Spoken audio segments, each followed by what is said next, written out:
Good afternoon. Thank you for joining us on another series of the India Center seminar. And I would like to invite our director, Professor Pankaj Jain, to please introduce our guest. Thank you, Dr. Chaudhary. I'm really excited to introduce and welcome my colleague with whom I've exchanged emails over the years, but seeing him first time today, at least on camera, Professor Mrinal Kaul from IIT Bombay. And as I was seeing his CV, his bio, his journey apparently started from Pune, where we are right now at FAME University. From Pune, he went to Delhi and then to Oxford, then to Italy, then to Canada, and now back in India at IIT Bombay. Wonderful journey. And I'll read out his formal bio also, then he'll take over and we'll all listen to the great wisdom from Kashmir. Professor Mrinal Kaul teaches classical Indian philosophy at the Department of Humanities and Social Sciences in the IIT Bombay, Indian Institute of Technology Bombay, IITB, Mumbai. His research focuses on the non-dual Shaiva philosophy. We know very little about it, I think, most of us, particularly the 10th century philosopher Abhinavagupta, or in English, Abhinavagupta, Gupta becomes Gupta.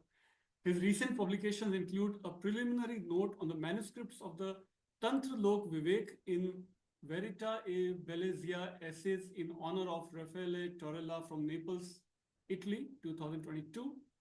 And the next is there a South Asian poetics in a cultural poetics of Bhasha literatures in theory and practice, edited by E.V. Ramakrishnan from Orient Black Swan in Hyderabad 2024. And is reflection real according to Abhinav Gupta? Dynamic realism versus naive realism in Journal of Indian Philosophy, Springer 2024. A volume titled Minor Works of Abhinav Gupta, edited with Francesco Safera, is about to be published from Naples, also in Italy. And a new edition and translation of the Shiva Sutra Vimarshini of Kshemaraj with Ben Williams is in preparation. Most welcome, Professor Kaul, and the floor is yours. Thank you, Professor Jan. It's a pleasure finally to meet you virtually, as you said. And thank you for offering me this platform to share some of the ideas or whatever I've been kind of working on for some time. So I will begin with an invocation as the tradition goes. I mean, whatever the idea of tradition means. So this is the first verse of the Ishvara Pratabhijna Vimarshini that Abhinavagupta writes. Nirabhasat purnatah miti purabhasayati yadvishakhama shaste tadanucha vibhanktum nijakalam swarupadvan Misha prasarana nimesha sthiti jushastadadvaitam vande paramashiva shaktyatmanikhilam. I pay obeisance to that non-duality, which is of the nature of the totality of the Supreme Self and its power. So, idea of subject and object, Shiva and Shakti, which originally manifests as I, because of being bereft of desire and being complete. And after that, willing to divide its own power into two, and which favors the manifestation, spreading, contraction from its own self. So with this verse, I begin, even though, of course, I will not go into the details of the Pratyabhijna syllogism per se. However, what I have tried to do in this short paper is to map an inquiry into how, if there is a possibility of trying to complicate and understand the principle of non-duality, according to Abhinavagupta. So I've tried to focus mostly on Tantra Loka and Malini Vijayvartika. So those mostly the whole text is based on that. I will not quote any Sanskrit text. I'll not. I think I'll read only few translations here and there because there is no much time. However, my attempt will be to try and propel, if there is a possibility of kind of, inquire, what does this really mean, this non-duality idea? The above invocation to non-duality by Abhinavagupta should compel us to think about mapping the problematics of this concept. What does non-duality mean? What did it mean in history? How did Abhinavagupta develop his system around this concept? And what does it mean for us today? The popular notion of non-duality in South Asian philosophy, call it Indian, call it Sanskrit philosophy, is sometimes vaguely generalized and can potentially obscure or influence our critical examination of this thorny problem of oneness. We have observed staunch non-dual philosophers like Shankara, 7th, 8th, roughly century, Common Era, meeting this fate in modern South Asia, even while the polemics of the principle of non-duality he developed are robustly coherent. Indeed, the history of non-duality in South Asian philosophy is eclectically complex. It demands addressing why and how the concept of non-duality evolved into a philosophical complexity, gaining the attention of the leading philosophical traditions of the world. Ironically, the South Asian context would require us to write a history of multiple non-dualisms. These non-dual systems should be seen as strongly competing with each other and as enormously contributing towards their mutual development over a longer period in history. Each of these well-developed non-dualistic systems competed with the other to establish a different or unique version of their own non-duality. And each developed a robust analytic apparatus arguing for it. Foremost amongst the Buddhists are the Yogacarans, i.e. Vasubandhu, for instance, 4th, 5th century Common Era, advocating the non-duality of consciousness. The linguistic monist like Bhartrhari, roughly again 5th century Common Era, advocating the non-duality of the word, and Advaitins like Shankara arguing for the oneness of the Brahman, the absolute reality based on the teachings of the Upanishads. These non-dual traditions developed in the history of South Asia into distinct and complex hermeneutic models pleading for non-duality and its ubiquity as the fundamental principle of everything. I mean, everything that whatever is. So ontologically speaking. Yet they staunchly stood firm, disagreeing with each other's definitions of non-duality. And that's why I said it demands writing history of non-dualities in the beginning, no? Each interpreted non-duality distinctly in consonance with metaphysical positions or philosophical doctrines they adhered to. What culminated into the non-dual philosophy of Trikashaivism or Pratyabhijna, represented mainly in the works of Somananda.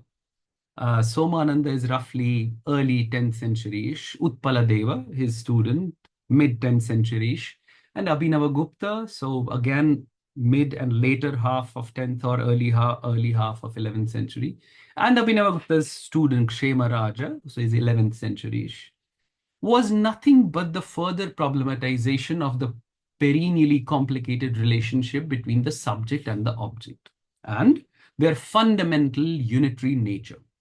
In other words, agent and agency, or the self and the other, or one and many, were argued to be a singular unifying category. They introduced these categories using strong metaphysical tropes like light, prakasha, and luminosity, or reflective awareness, vimarsha. While the Buddhists agreed to the notion of agency, but not the agent, the non-dualist Vedantins, on the other hand, argued for an agent bereft of agency. The Trikashaivism repudiated the tendency to give up either and argued for the inseparability of the agent and the agency. It must be said, however, that the backbone of this idea for Utpala and Abhinava, directly and indirectly, stood firm in the linguistic monism of Bhartrhari.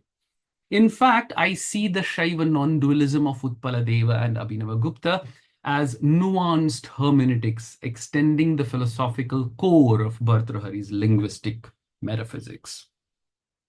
In this paper, I'll exclusively focus on how Abhinavagupta interprets non-duality. In his works, Abhinava has emphatically argued for an absolute non-duality, paramādvaita, that encapsulates within itself both duality and non-duality, representing the higher subjectivity of the self. Using more contemporary terminology, I propose understanding Abhinavagupta's philosophy of non-duality as one term that can be used, pluralistic non-dualism or subjective pluralism. Two mutually opposing labels can also be used, like pluralistic idealism or idealistic realism. But what do I mean by using these terms? Probing into the concept of non-duality in a non-dual philosophy requires bringing the complete doctrinal system under a level of scrutiny. That is certainly beyond the purview of this paper. However, an attempt will be made to investigate this question. What did Abhinavagupta mean by non-duality, and what was unique to his multi-layered hermeneutics in developing an answer to this question? There is no direct answer to this question. First, we must explore the relationship between the two mutually opposing categories, like duality and non-duality, and ask if they indeed are mutually opposing categories, or if they should be understood as mutually augmenting or harmonizing categories. Strongly advocating the concept of universal sameness, samata, this non-dual system advocates a supreme non-distinction between the mutually opposing categories like purity, shuddhi, and impurity, ashuddhi, or total and not total, purna and apurna, unlimited and limited, aparichinna and parichinna, prescription and restriction, vihita, pratishidda, complete knowledge and limited knowledge, jnana and ajnana, self and other, swa and para, or conscious and inert, chetana and jada. Further, we must ask, how is agency, kartrita, related to its agent, kartru? How is power, shakti, related to the potent, shaktimat? And how are these questions related to the problem of duality and non-duality? Unlike in the Advaita Vedanta, duality is not a term with a negative connotation in non-dual Trikashaivism. Non-duality has no status if the duality is negated. In fact, duality is the gateway to non-duality. Just as this dynamic empirical reality, what Utpaladeva calls Janasthiti, which we call our universe, as an our world that we are a part of, is the substratum of trans-empirical reality. Because of the dynamic potentiality or the luminosity, what I mentioned earlier as the translation of Vimarsha, of the everydayness of the human world, the potentiality of the unifying transcendental light, prakasha, also has to exist. I mean, that's the argument. If the world is, if the luminosity is, then the light also has to exist. If this is not the case, then ironically, the functioning of the human world will end. This is a strong proclamation made by Utpaladeva. Utpaladeva claims that there is no inherent ontic distinction between the transcendental reality and the reality of the human world. This transcendental I'm interchangeably also using for instance, what I'm calling the trans-empirical idea. This world of our experience is the subject. Now, that's something important to keep in mind. And we are the subjectified objects in this world. And from mutually opposing points of view, the trans-empirical reality is the subject, and the world is the objectified reality. Utpala argues for an epistemological model based on three fundamental concepts: knowledge, jnana, memory, smriti, and exclusion, apohana. That is potentially responsible for the functionality of this dynamic empirical reality. And yet the locus of all three powers, shaktis, is nothing but one. And this one that signifies for Abhinavagupta not numerical one, but the singularity, the singularness, or the only reality is defined by him as anuttara, absolute, supreme, unsurpassable. In the sections below, I have highlighted the facets of liberal hermeneutics which Abhinava uses to approach the issues of one and many. Abhinava's philosophical doctrine based on non-dual Shaiva metaphysics is intricately associated with this complex non-dual semantics that also paves a fertile ground for developing such liberal but methodical and coherent hermeneutics. If we adopt the Buddhist position of changing impermanence, or the Advaita position, Advaita Vedanta position of unchanging permanence, Abhinavagupta's view of changing permanence may be seen as an oxymoronic expression. Now, changing impermanence, for instance, the Buddhist point of view, Kshanikavada, the unchanging permanence, the Kutastha Nitya idea, and then Abhinava's, what I call the oxymoronic expression, changing permanence as Swatantravad. For at least epistemologically, the concept of permanence does not refer to a frozen constant in time, i.e., permanence is not antithetical to the idea of change, because when we say we cognize permanence, we are meaning to say that we are recognizing the dynamism present in the concept of permanence, where the dynamism is signified by change. This means that even the concept of permanence is subject to realizing the fleeting idea of time. When we attempt to understand concepts such as permanence, our cognitive self necessarily and paradoxically focuses on opposites of the categories being known. So when we ask, can permanence be permanent? Or can impermanence be permanent? Or also, is time permanent? This is similar to the idea that being can also be apprehended by reflecting upon absence of being, i.e., non-being. That lingers within the very notion of being. Even if expressions like fleeting permanence, absent presence, or absent being sound like oxymorons, their negative ontology cannot be denied. The idea of non-being is not that it is not, but that it very much is, i.e., the concept of non-being is always a manifestation signified by presenting, quote unquote, itself in mind. And it cannot be non-existent. I mean, after all, as the Yoga Vasishtha claims, it is indeed possible to construe the universe of absences or negations. There is this famous story by the English title Three Non-Boys, and it's translated by Schulman by this title Three Non-Boys. And can you have the whole universe created out of absences? You know, so being of non-being. That's the idea that I'm trying to kind of portray here. Non-duality for Abhinavagupta means recognizing the differentiated nature of a thing and bringing this to the fold of a single cognitive phenomenon of the knowing subject, who is unitarily able to cognize the difference between, let us say, a pot and a non-pot. Cognizing the difference between X and Y means establishing the relation between X and Y. Abhinava's position would be both being and non-being are, but also that their existence lies in their unity, i.e., the unifying agent. The essence of this idea of non-duality is paradoxically hidden in its multiplicity or plurality or duality. Basing his argument on the earlier scripture Bharga Shikha, Abhinava indirectly addresses the above dialectics in the Tantra Loka. He says, I read a small part of translation, it is neither being nor non-being. Neither it is both being and non-being, nor is it bereft of both. So he's indirectly basically targeting Nagarjuna. This state is indeed difficult to understand. What is this anuttara? Being in the world is the manifestation of this, i.e., idam, objective reality, which is delimited. It exists like a pot. But Bhairava is not like that.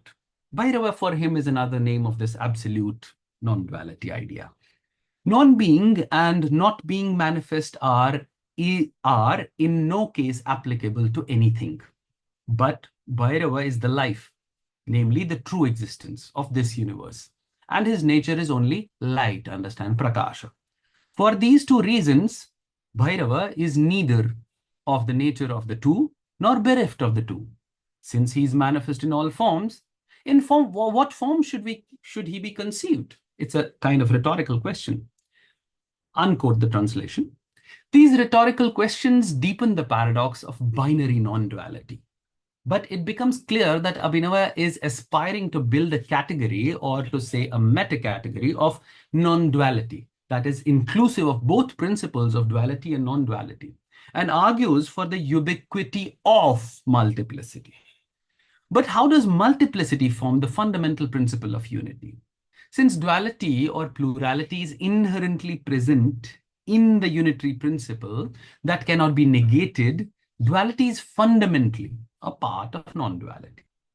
In Abhinava, the paradox of abandoning or agreeing gradually moves towards developing some dialectical unity of opposites. However, I argue this dialectical unity is not dichotomous, but circular. It is as if, like an Ouroboros, one end of the circle is the subject and the other end is the object. And there is constant revolving and moving from the positions of subject to object and object to subject. But this process is not unidirectional.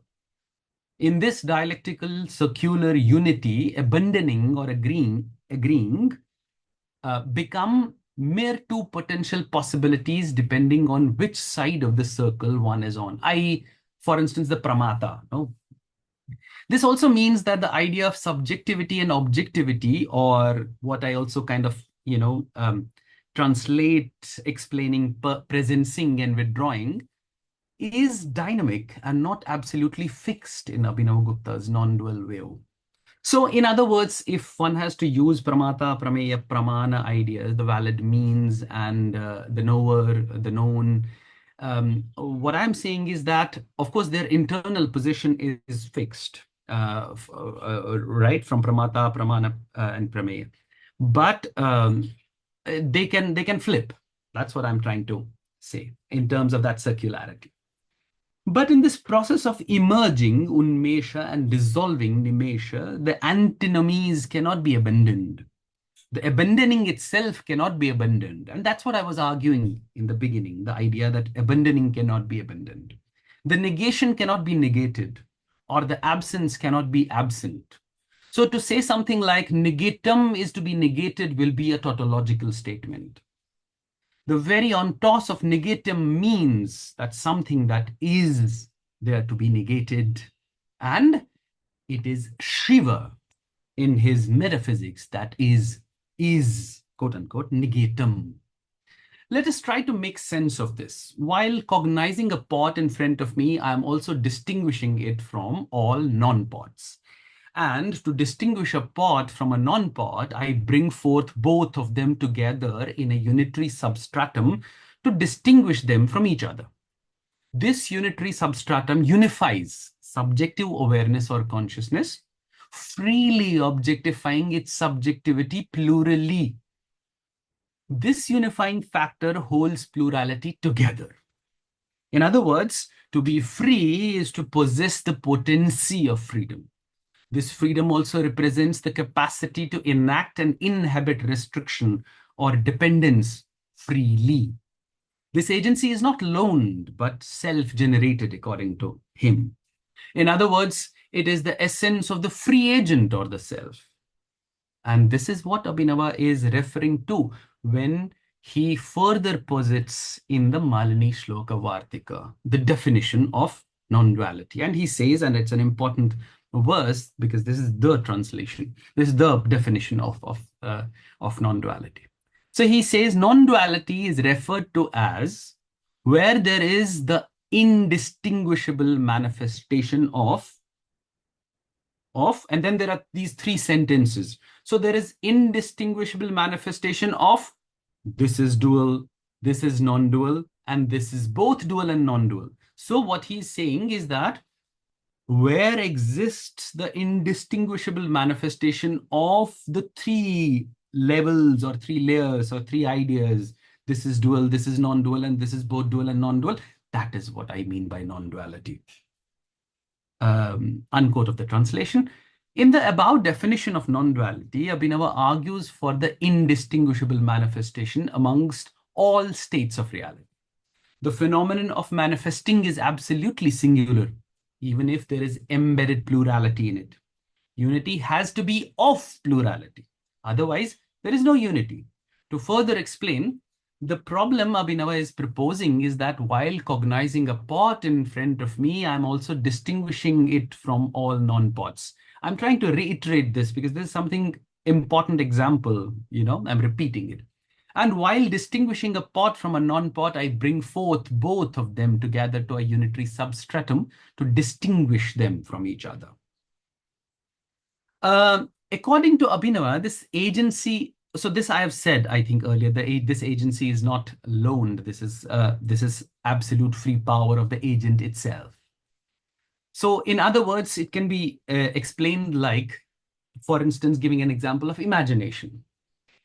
I'm not in here what I think Professor Jan had also, told me that I can try to bring in his aesthetic aspect as well. For instance, one can write a whole thing on that. What does non-duality mean from his aesthetic, the Kavya Shastric point of view, Natya Shastric point of view?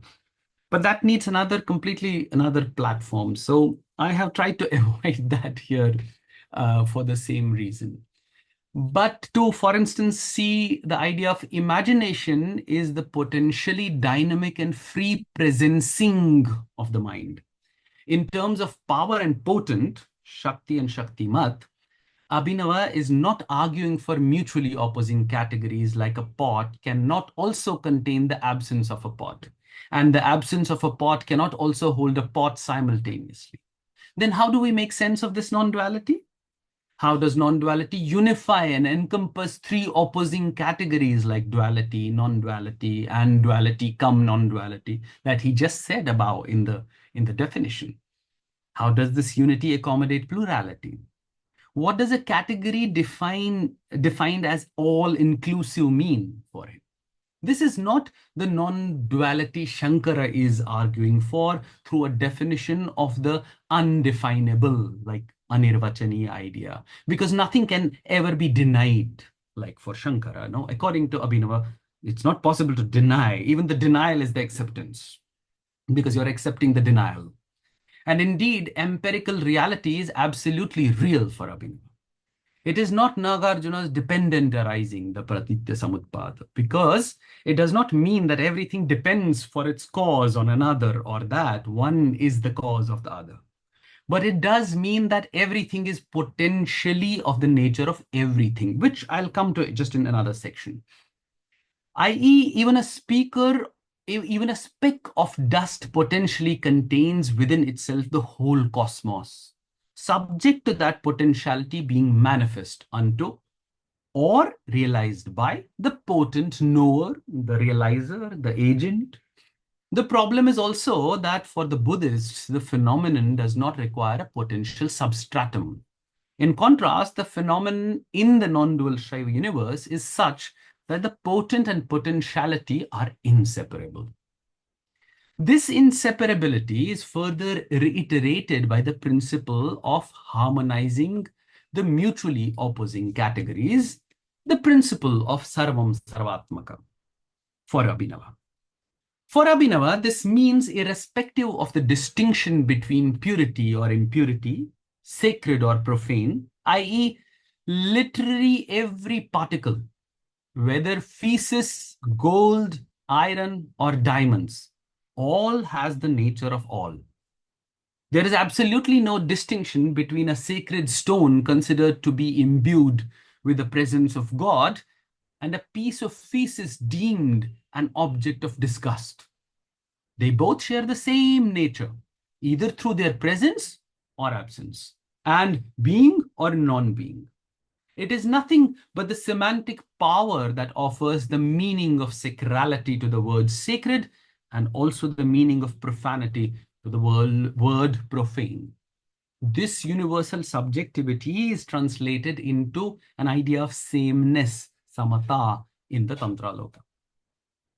The dialectics of this sameness does not function with the paradigm of the logic of binaries. then what is the logic of this principle of sameness? It creates a context in which the purest category could double as the most impure category, and the most impure category, the purest. The subjective purity can manifest or reflect itself within the purest or most impure objective reality, subjectifying it into the realm of singular universal purity defined by absolute non-difference between the limited domains of purity and impurity. What matters is the focus on the essence of being, of either purity or impurity, good or bad, God or non-God, duality or non-duality. Ultimately, it does not matter if one is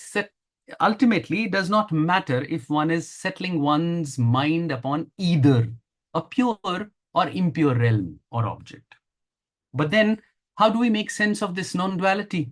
Again, the question. How does this non-duality unify and encompass three apparently opposing categories? To come back to the question that I raised some time back. Abhinavagupta's version of non-duality implies the idea of inclusivism in the sense that for any concept of binary to manifest, someone must fundamentally recognize the distinction between the two opposite poles of this binary and unify them. For instance, it is the distinction, dvaita, the bheda, between a pot and a non-pot that unitarily brings a pot and a non-pot together. By saying this, Abhinava is not suggesting that there is the duality of the two, but he is saying that both of them come together as consciousness in consciousness. So that manifestation of them in the prakasha idea, the manifestation of them is singular. No? So they manifest in the prakasha form. And that manifestation is the process itself. Like, for instance, the idea of manifesting, the ing prefix. Like, what an example often I give is that there is no distinction for him between light and luminosity. Light cannot be separated from luminosity. Luminosity is just the dynamic form of the light. That's something. So the luminosity means nothing, just the idea of manifestation, the abhasa idea. Not the Vedantin's abhasa idea, but the Shaiva abhasa idea. What appear to be mutually opposing categories are components of a more significant mutual correlation and synthesis.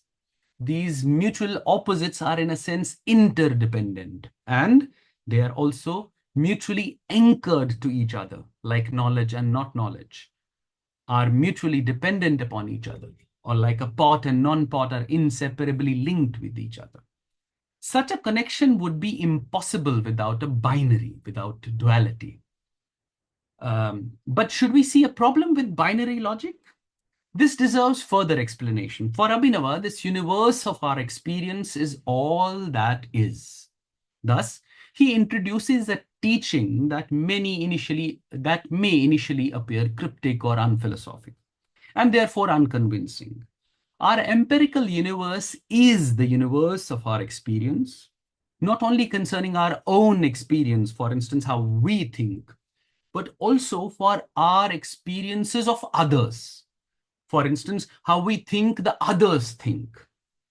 All worldly transactions we undergo in everyday life are nothing but the unifying universe of our experience, of the self and the other. Moreover, it is the realm of the subject where the experience of both the subject and object, or the self and other, are brought into a synthesis. This leads to the conclusion that there is no fundamental distinction between the one and the many, unity and plurality, abheda and bheda. And this is the same dictum, for instance, if one goes by the textual references, this idea he is, from another point of view, is bringing from the mother text, that is to say, this Malini Vijayottara Tantra, where one verse, in one line at one pada says, na dvaitam na api cha dvaitam. So no duality, nor even non-duality. And then he explains that, for instance, in Tantraloka in detail, and then even in Malini Vijayvartika in detail. So I'll just quickly read the translation of the Malini Shloka Vartika, one verse there, which is explicating the same idea. Here there is no purity nor impurity, and no thinking of what is fit or unfit for eating, etc. There is no duality, nor even non-duality, and no prescription of worshipping, etc. of linga. Linga, by this he means there should be no prescription for physical ritual or ritual at all. But this skepticism of Abhinava is strategically mapping the territory of non-duality that is exemplified not only by the dictum of non-abandoning and non-acquiring, but also revertebrating with the relishing of aesthetically equiposed state of mind that is beyond the binary logic of epistemic reason. This is denoted by the injunctive phrase in one of the stotras, this Anuttarashtika. He says there in this one line, enjoy everything that happily there is. That is to say, there is nothing to do, nothing to abandon, nothing to acquire, but giving a kind of teaching, he says, enjoy everything happily. That is the highest state of the mind. Now, I don't want to explicate that idea because that will take further time, which is to be explicated through his aesthetic philosophy. No? Abhinava further elucidates the state of mutual opposites, or rather mutual synthesis in Tantraloka, where he equates this state with ultimate reality, anuttara, within the context of this idea of anupaya, that means without means.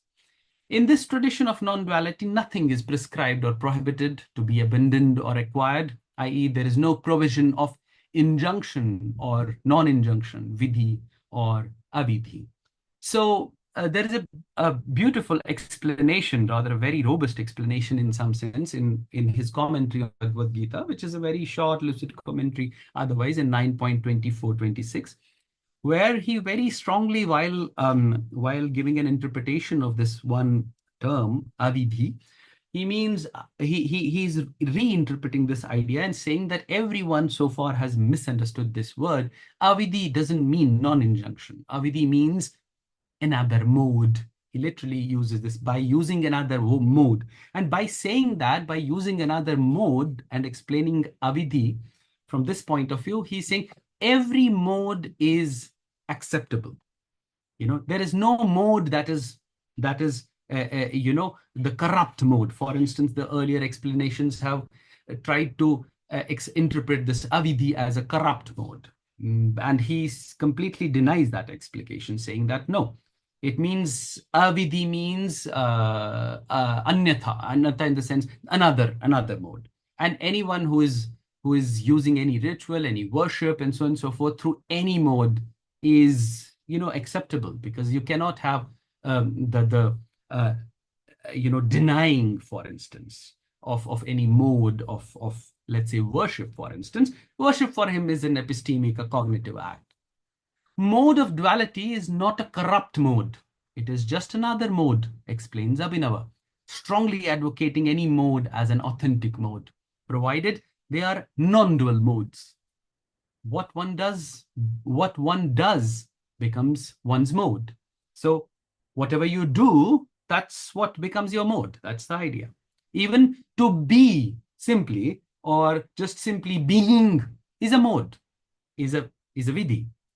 This is why for Abhinava, there cannot be any prescription or prohibition. Prescribing and prohibiting would mean violating the freedom of the subject. Towards the end of the Malini Vijayavartika, Abhinava further strengthens this Catholicity of his non-dual hermeneutic, saying, and I quote my translation of the last line of the verse, the mode that is one's own, with which one worships their God, that mode itself has to be their ritual. There is no other way. Unquote the translation.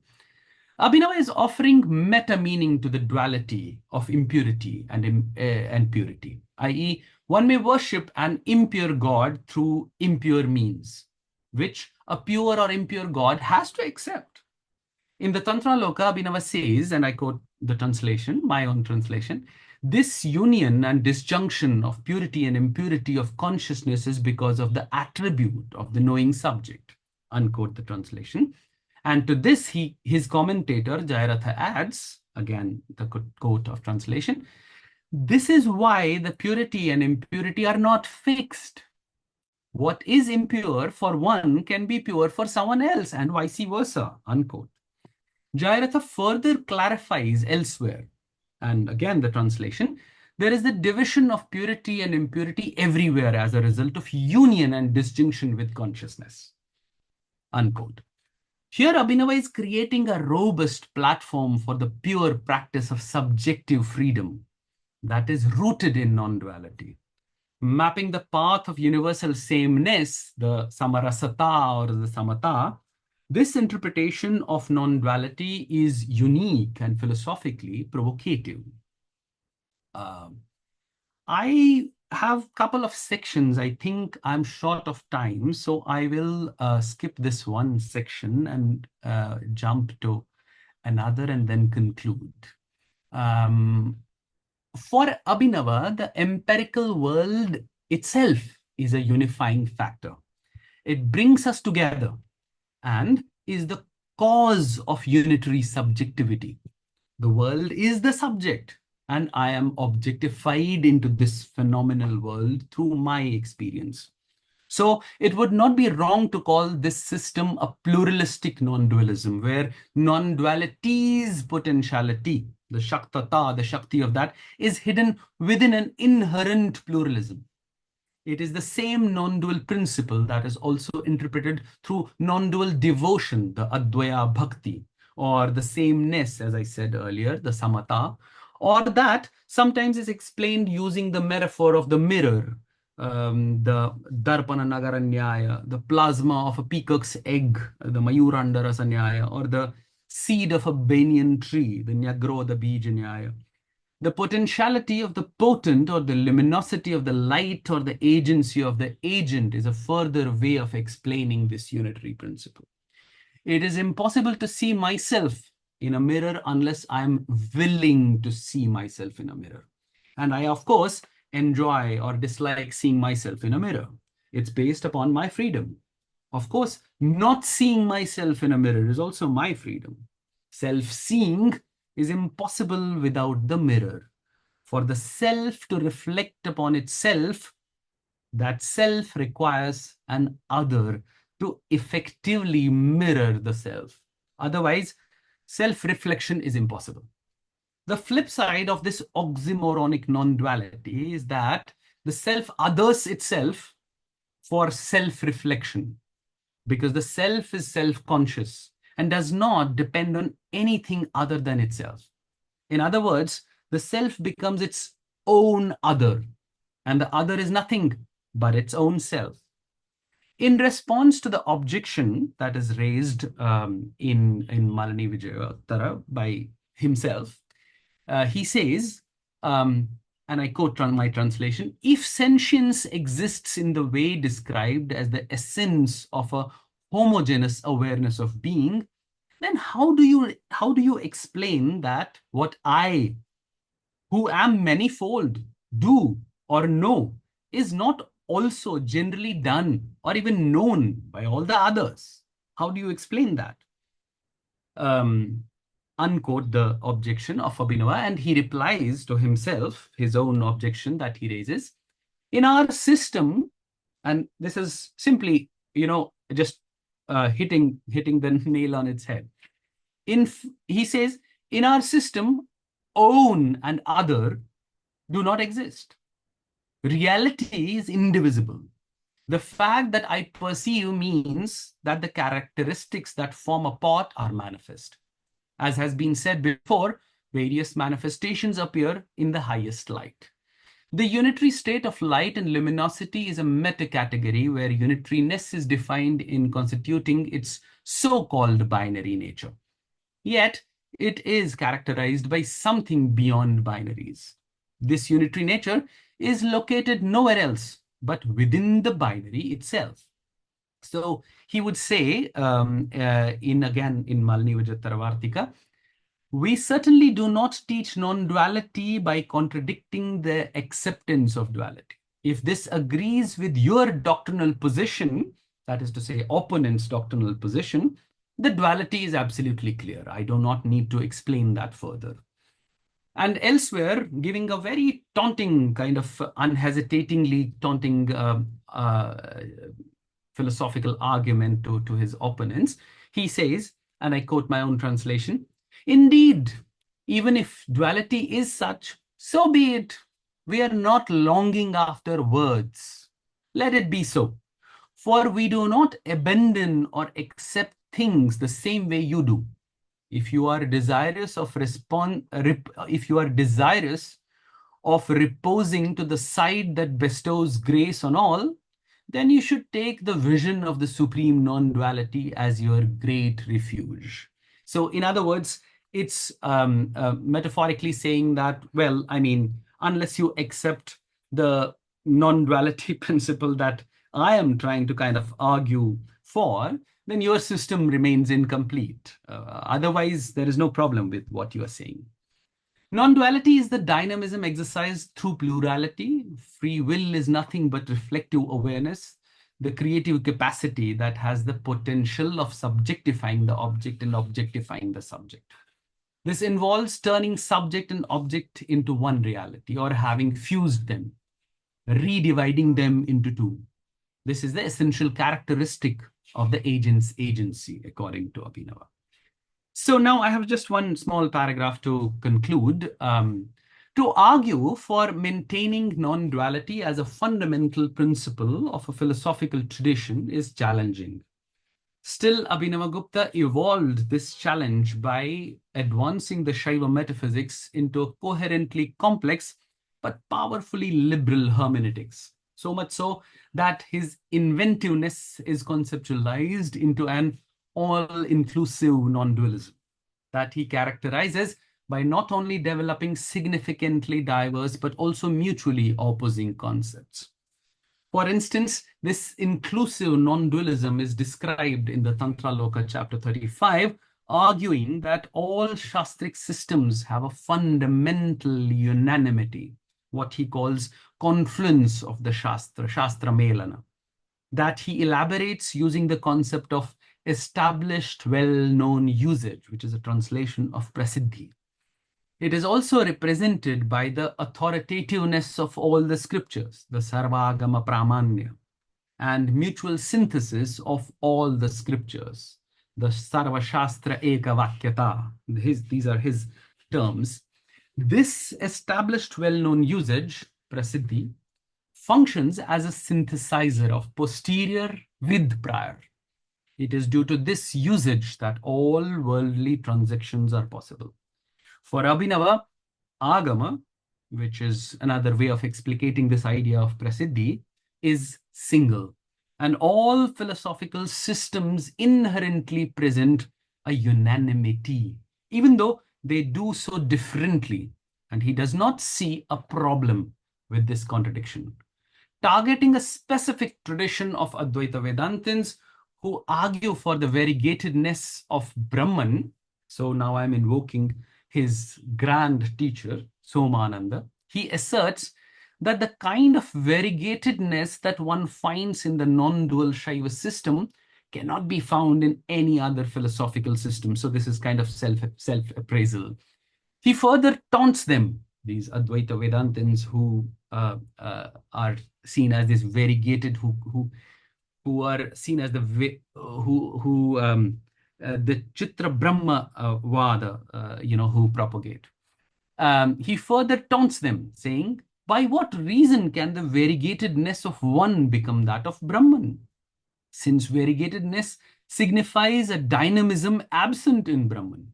Therefore, this absolute non-duality is named, now he is coming to his own system, this absolute non-duality is named Bhairava. And then what is important, I think here, why I wanted to end with this, is that the term he uses. And he uses this term in Sanskrit, Chitra Paribhasana Shilaha. This is Abhinava's term in Malini Shloka Vartika. Therefore, this absolute non-duality is named Bhairava. whose nature is to manifest multifariously, and who is defined by oneness and manyness.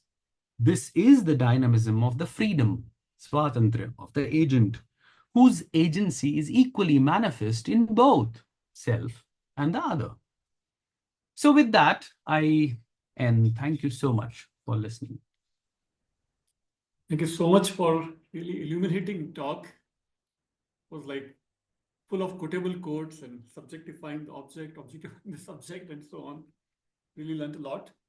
I guess let's invite questions, Sanjay. You can. Okay. Yeah, we already have one question. I'll just read it out. So Sunil Kumar is asking, in a historical sense, what is the origin of Kashmiri Shaivism? Was it extant since Vedic times or derives from the Ati Marga or Kapalikas or Pancharatra, etc.? Okay, so the first thing I should say is I don't know if I created some level of this polemics if it was not understand. I tried to make it simple because see, it's to read the text, translate them, and to kind of like bring them to discussion. It's a tedious task, but I tried my best. But I don't know if it was easily comprehensible. If not, I apologize for that. This question is more historical. Now, one can approach, I mean, it's not in the context of the talk, because the talk was more kind of like, from philosophical point of view. However, if one has to, I mean, I simply would refer to the works of Professor Alexis Sanderson, because there is a lot of detail one can say. One point, I never use the term Kashmir Shaivism because I think, even though it's a very popular term nowadays, and it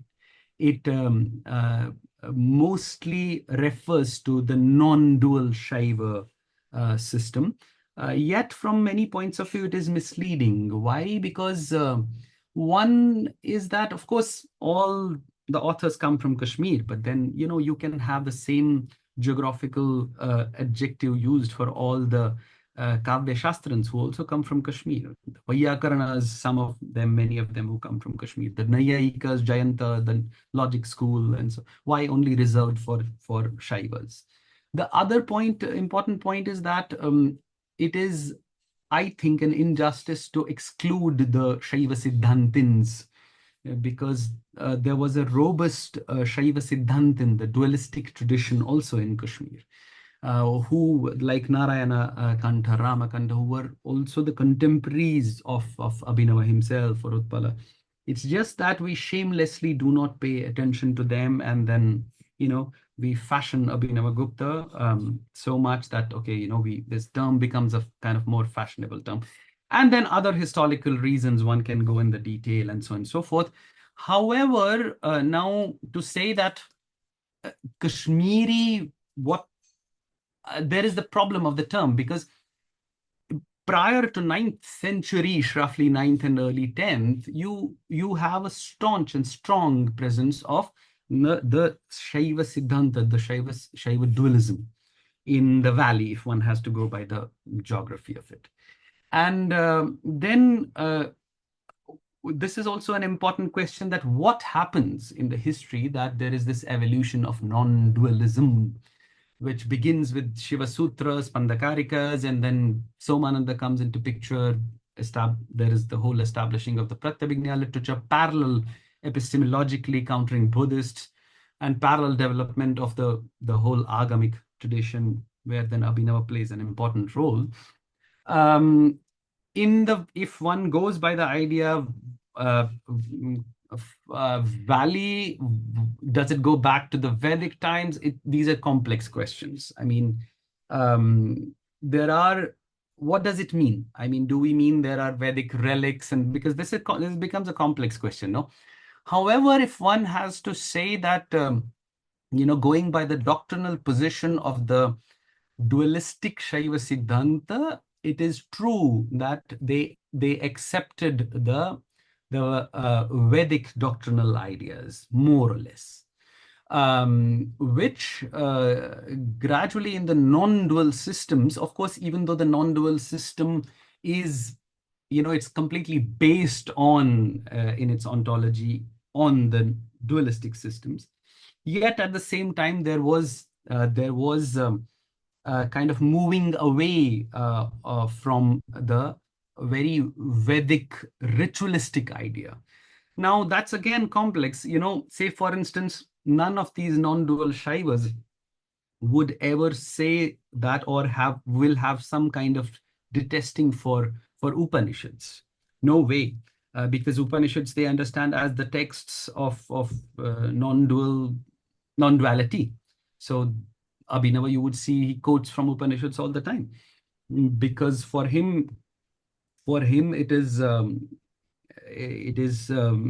in a sense, these are the Shaiva texts, like non-dual Shaiva texts.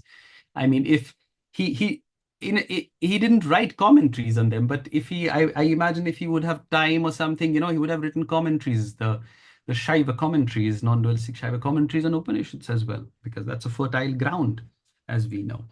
I don't know if I answered the question. The question again of the Kapalikas and Kalamukhas, that goes back in time in terms that where did this question of purity and impurity began? And the Atimarga, those somewhere in the beginning, it is, many of these practices, as argued and documented well by Professor Sanderson, some of these practices began in these cremation grounds.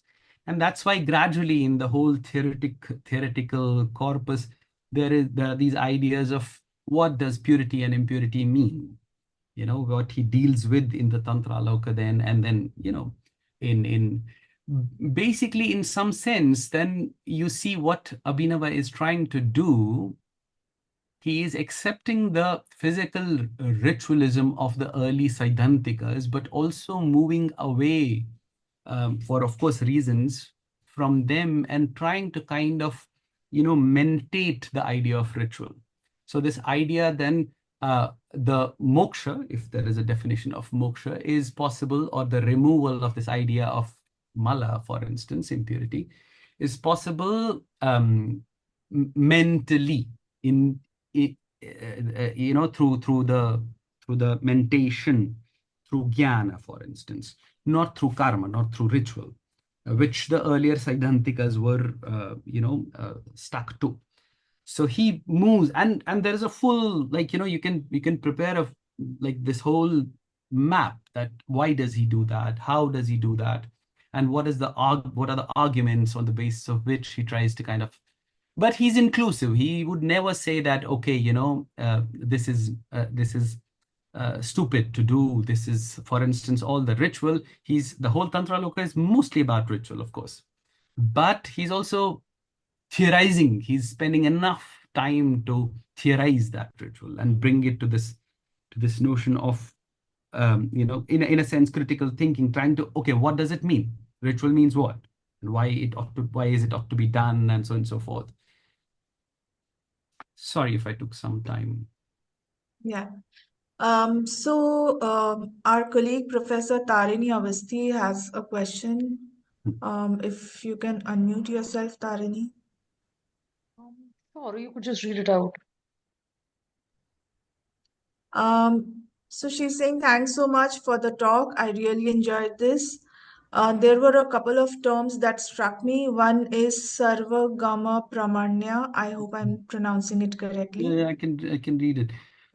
Which of course I can is read it, which of course is important to Yamuna and local boy Jayanta. I like that expression, reflecting connections that people are thinking about more and more these days, which is in some ways at least partly an argument around text and eligibility and legitimacy. And so, okay, yes, being drawn at least primarily Mimamsa and also grounded in a particular approach to textual exegesis.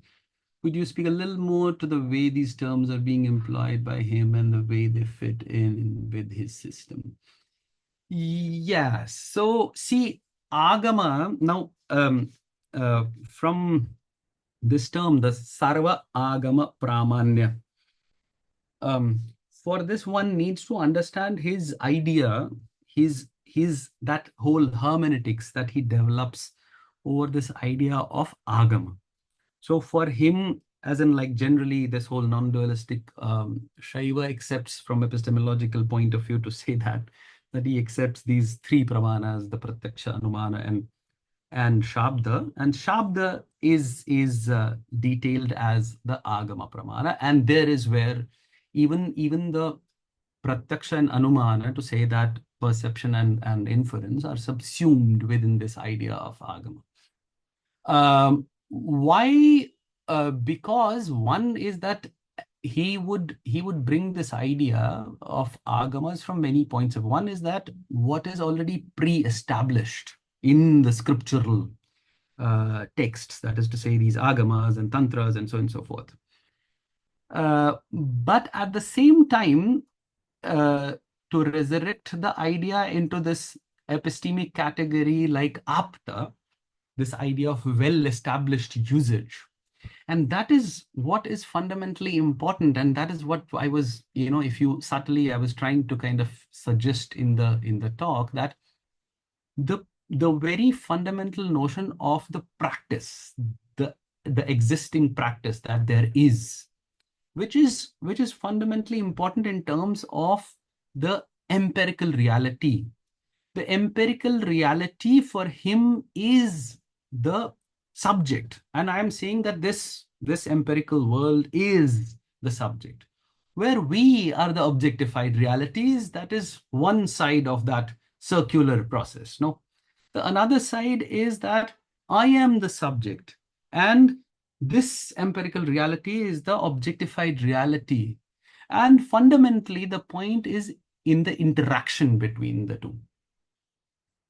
That is one side of it. The other side of it is that because even though, of course, he is taking Buddhists to task, he's taking every system to task, philosophically speaking, yet he very subtly seems to suggest that all of these scriptures, all of these agamas and everything, they are all Shaiva agamas. They are, because, he cannot be excluding. He is arguing that all of them, if they are teaching even dualism, they're teaching dualism cum non-dualism and so on and so forth, they may be speaking from different points of view. That's fine.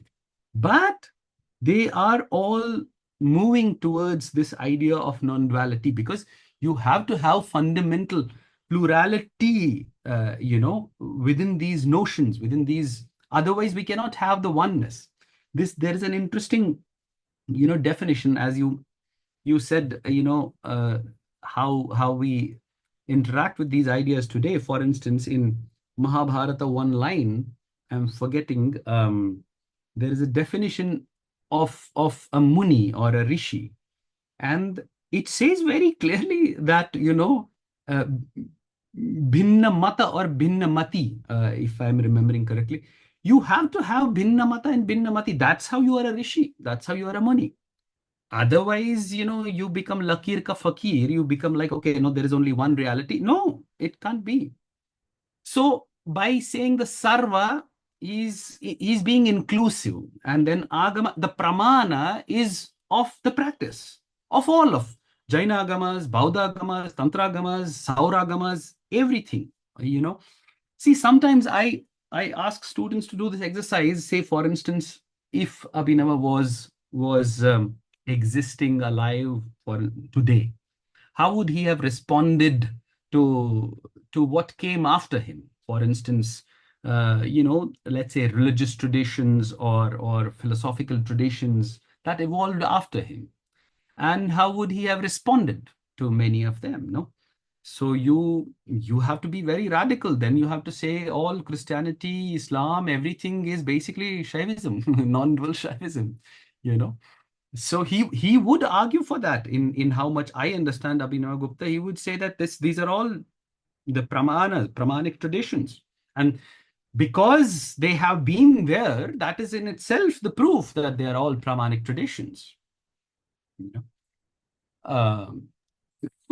Sorry, if There's another question from Professor Pranav. What is the relationship between Brahman and Jagat for Abhinavagupta?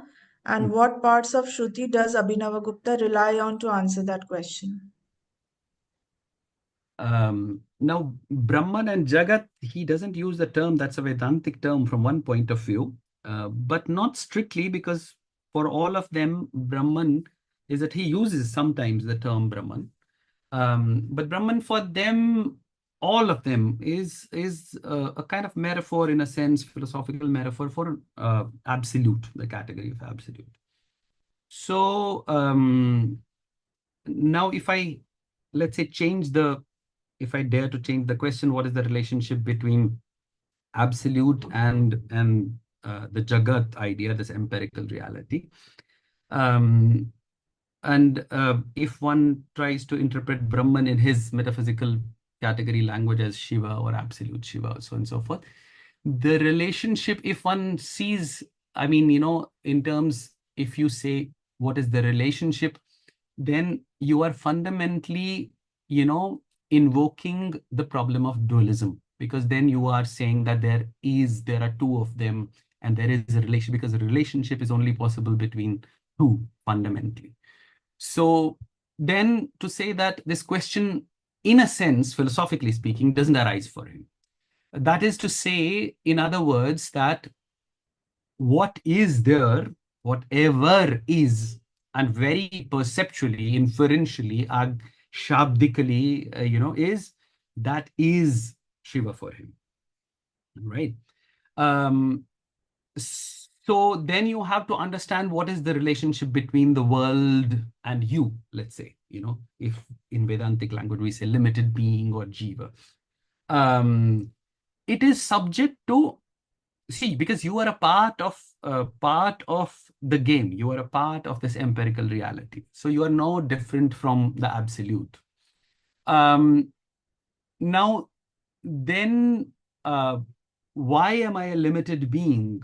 The idea, for instance, you see this theory of error, he explains as akhyati in the sense of apurna khyati. It is because of a certain delimitedness that you have forgotten your real nature. Now, forgotten means that you're not forgotten here. Idea is not that the memory idea. Here it is that you are not seeing the full picture, in a sense, which for him then becomes this idea of recognizing, not the cognition, but the recognition, not the jnana, but the pratyabhignana. That if you really understand the true nature, I mean, so-called whatever one true means, you understand that, then there is no apurnata, there is only the purnata. There is the totality of, so now this totality idea, in some sense, what I mean is you may be able to experience, know, feel the whole that there is, absolutely that there is in this pen.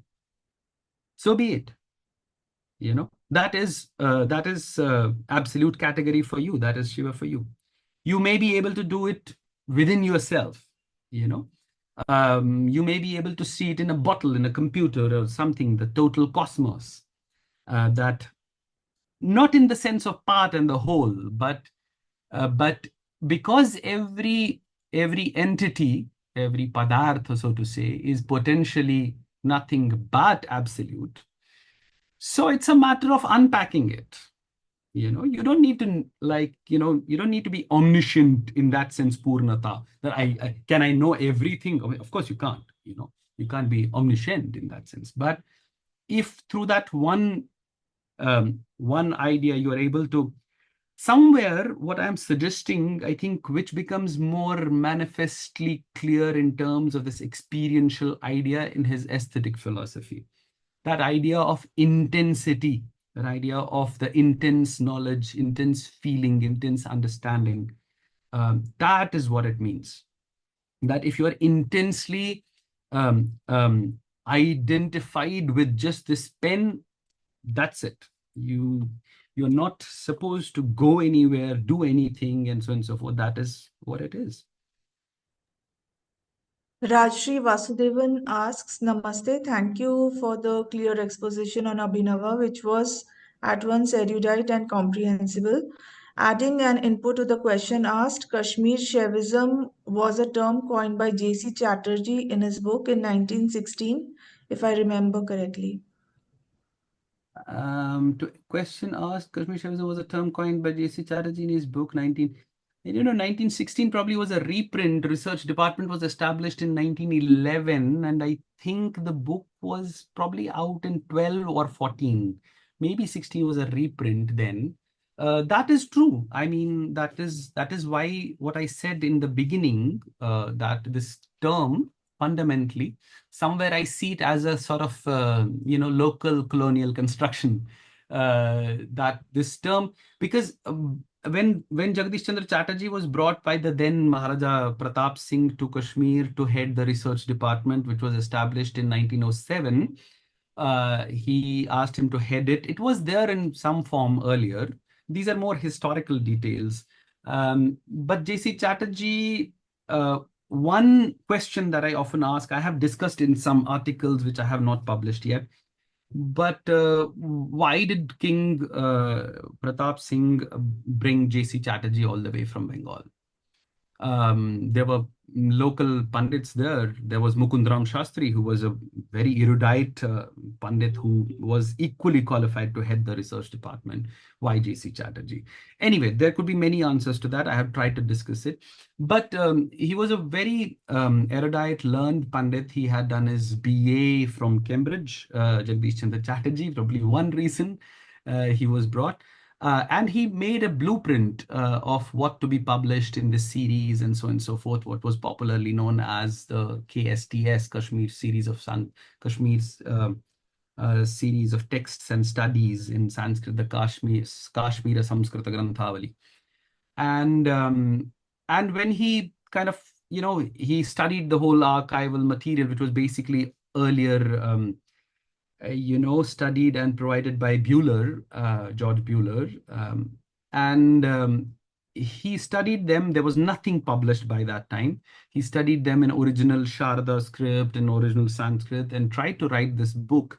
It was partly historical and partly philosophical. A wonderful book of its own time, but now, of course, it's a little outdated book, not a lot outdated, but very erudite book of its own time. And that was the first ever time when anything was written about quote unquote Kashmir Shaivism in English. And he named this book Kashmir Shaivism, and rest is history. So then you have everyone following basically the same term without trying to get into the rubric that what does it mean. And later, J.C. Chatterjee doesn't do that, but later with other people popularizing this term and so on and so forth, they started, which is what right now the idea is, that they started kind of identifying this term only kind of puritanically with non-dual Shaivism, which is why, I mean, I have problems with that term. So yeah, I mean. The next question is from Dr. Prashant Dharmadhikari. How should we make Abhinavagupta relevant while teaching literary criticism and theory to English literature students? How should we make him, you said relevant? Yeah. Okay. I mean, I don't know how to make him relevant. Relevant is not the, I mean, I don't know. I have myself taught for 6 years earlier in Manipal. I was teaching MA English and I was teaching Abhinavagupta literary criticism there. How to make him relevant is just by teaching him. I mean, not only him, but the whole the aesthetic tradition of South Asia. I mean, there are now a lot of works available in English in translations. I think it's not only about him, but the Sanskrit literary world, also non-Sanskrit in the sense like South Asian at large literary world, one has to pay attention to it. I think that's simply the simple point. I mean, one doesn't need to do anything, just pay attention to it, and one can see that What I'm against completely is doing these kind of very shallow comparisons, which, this whole comparative business on the name of comparative literature, doing, Shakespeare and Bhavabhuti and so on and so forth. I mean, if they fetch anything for anyone, maybe let that be. But I think what is important is I have tried to argue that kind of very peripherally in this recent that Professor Jain mentioned in the beginning. This is there a South Asian poetics? What it ought to be? What does that mean to ask this question? South Asian poetics, the literality, the idea of very literality, the sahitasya bhavaha sahityam, the idea of vangmaya, something made of speech. What do these terms mean? Pollock has tried to discuss these ideas as well. And then it's simply, I think my simple idea is to engage with him. There is no mantra that, one has to do this, one has to do this. One has to sit down, read, and engage. And I mean, the two things which are fundamental, one is, of course, his commentary on the Natya Shastra, which is more technical, long enough, and so on and so forth. But then you have the I translated in English as I, the Lochana on Anandavardhana's Dhunyaloka, the light of suggestion. So that's another important contribution. And I think for me, just to say this one point, since this is asked, somewhere, and I have tried to, in some unpublished articles, I have tried to argue for this. Somewhere, and I have learned this in a long time to read and stuff, with also the inspiration of one of my teachers, Professor Navjeevan Rastogi. Somewhere the kernel of the whole Abhinavan world lies in its aesthetics. I have argued also partly that, and not that me alone, Professor Torella, Professor Rastogi, they have also argued that something like a book titled like Tantra Loka, which is by his own submission a paddhati, which is a ritual manual, is fundamentally a book of aesthetics. And now, what does it mean, and what do I mean by that, is something a point of discussion. Why do I need to understand ritual to understand what does the aesthetic act mean, for instance? No. Now, these are complex ideas, but what I think in brief trying to say is that it is something completely different that when Abhinava is read in Abhinava is read in his aesthetic works, one kind of parallel channel to when he's read in Pratyabhijna, the recognition or the epistemological works, and when he's read in the tantric works. No, they go parallelly, and the beauty unravels itself so magnificently. Now, I can only say that it might be appearing exaggerated, but I mean critically also, when you try to kind of read all of them together and try to see these mappings and try to establish these maps. How is aesthetics connected to epistemology, connected to whole metaphysics, connected to the tantric idea of ritual, and so on and so forth? How are they all connected? So if you kind of read them, which, I mean, I say I know only 5% of Abhinavagupta. It's very difficult. I've been trying for years, but if one can, then all this encompassing into, then you can write one book, which is, let's say, philosophy of Abhinavagupta or something, where all of this whole cartography, the mapping, it comes together, as one manifested theory, idea, or one pillar. Do we have any more questions?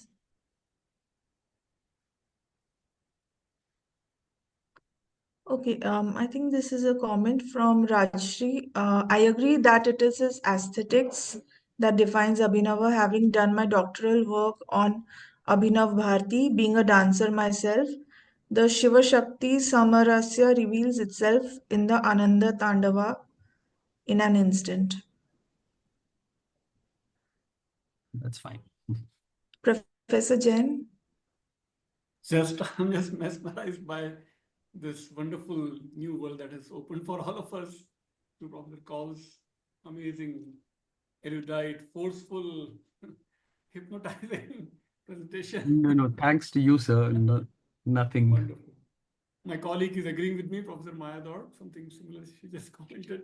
And we would love to invite you, since you're not too far physically, we should have invited you physically in person here. I hope you'll agree to visit us at some point. Sure. And, My pleasure. My I'd pleasure. love to be in touch with you. And thank you again from all of us at Flame University in Pune. Thank you, sir. Thank you very much. Thanks for inviting me. Thank you.